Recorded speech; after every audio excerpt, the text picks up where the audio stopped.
আজকে 16 তারিখ আর এখন টাইম হচ্ছে রাত 8টা।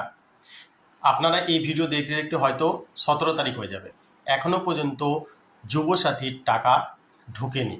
তো আমাকে অনেকজন কমেন্ট করছে যে দাদা যুবসাথীর টাকা এক্স্যাক্টলি কবে ঢুকছে। আগের মাসে 13 তারিখে টাকা অনেকের ঢুকে গেছিলো, 14 বা 15 তারিখের মধ্যে টোটালি কমপ্লিট। বাট আজকে 16 বা 17 তারিখ হয়ে গেছে, এখনও পর্যন্ত যুবসাথী টাকা ঢোকেনি। আর এর আগে আমাদের এখানে একজনের না বহুজনের এরকম হয়েছে, লক্ষ্মী ভাণ্ডারের টাকা 500 টাকা করে ঢুকেছে।